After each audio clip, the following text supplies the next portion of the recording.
काल। बच्चों, काल का ज्ञान होना बहुत आवश्यक होता है। यदि हमें यह ज्ञान नहीं होगा कि क्रिया के होने का समय क्या है या क्या था, तो हम शुद्ध वाक्य की रचना नहीं कर सकेंगे। क्रिया और काल का अभिन्न संबंध है, क्योंकि प्रत्येक कार्य का अपना एक अलग समय होता है। क्रिया के जिस रूप से क्रिया के होने के समय का बोध हो, उसे काल कहते हैं। पूर्वा विद्यालय गई थी। पूर्वा विद्यालय जा रही है। पूर्वा विद्यालय जाएगी। बच्चों, दिए गए वाक्यों में क्रिया के अलग अलग रूपों से उसके होने का बोध हो रहा है। बीता हुआ समय अर्थात गई थी। चल रहा समय अर्थात रही है। आने वाला समय अर्थात जाएगी। काल के 3 भेद होते हैं। 1 भूतकाल, 2 वर्तमान काल, 3 भविष्यकाल। भूतकाल। क्रिया के जिस रूप से बीते हुए समय में कार्य के होने का बोध हो, उसे भूतकाल कहते हैं। जैसे कृष्ण ने कंस को मारा था, रानी लक्ष्मीबाई ने अंग्रेजों से युद्ध किया था। भूतकाल के 3 भेद होते हैं। 1 सामान्य भूतकाल।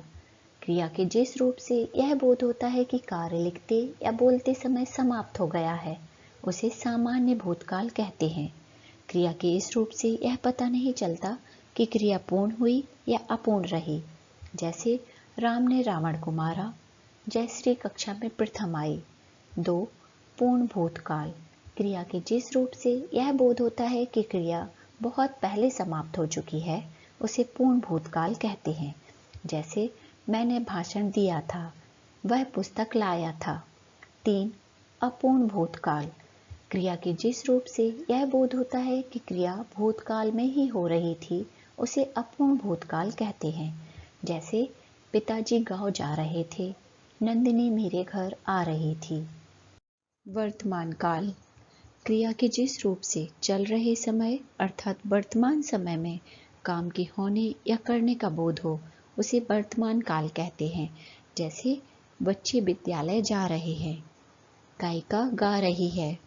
वर्तमान काल के 3 भेद होते हैं। 1 सामान्य वर्तमान काल।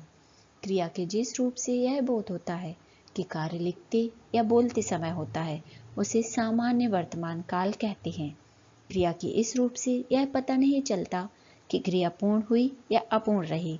जैसे सुनील खेलने जाता है, बंदर केले खाता है। 2 पूर्ण वर्तमान काल। क्रिया के जिस रूप से यह बोध होता है कि वर्तमान समय में कार्य समाप्त हो गया है, उसे पूर्ण वर्तमान काल कहते हैं। जैसे कमरा साफ हो गया है, मोहन ने किताब पढ़ी है। 3 अपूर्ण वर्तमान काल।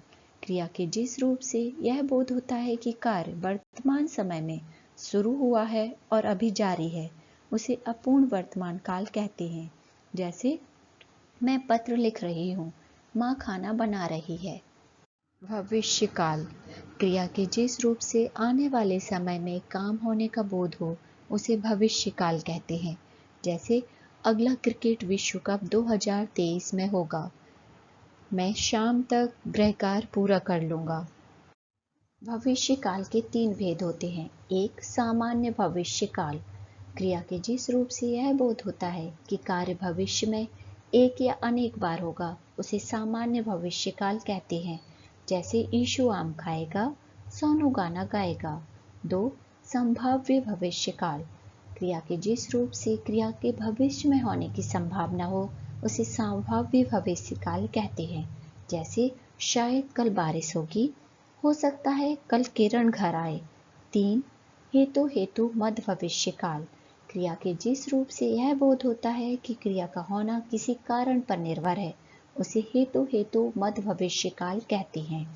जैसे जितना गुड़ डालोगे उतना मीठा होगा, मेहनत करोगे तो सफल होगे। हमने सीखा, क्रिया के जिस रूप से काम होने के समय का पता चलता है, उसे काल कहते हैं। काल 3 प्रकार के होते हैं। भूतकाल, वर्तमान काल और भविष्य काल। भूतकाल अर्थात बीता हुआ समय, वर्तमान काल अर्थात चल रहा समय, भविष्य काल अर्थात आने वाला समय। भूतकाल के 3 भेद होते हैं। सामान्य भूतकाल, पूर्ण भूतकाल, अपूर्ण भूतकाल। वर्तमान काल के 3 भेद होते हैं। सामान्य वर्तमान काल, पूर्ण वर्तमान काल, अपूर्ण वर्तमान काल। भविष्य काल के 3 भेद होते हैं: सामान्य भविष्य काल, संभाव्य भविष्य काल, हेतु मद भविष्य काल। अभ्यास। बच्चों, यहाँ आपको दिए गए वाक्यों की क्रिया के काल को पहचानना है। 1. कल बारिश हुई थी। 2. आज बाजार बंद है। 3. माँ घर पहुंच चुकी होगी। 4. सविता गाना गा रही थी। 5. वहीदा अहमदाबाद से परसों आएगी। आइए अब इनके सही उत्तर देखते हैं।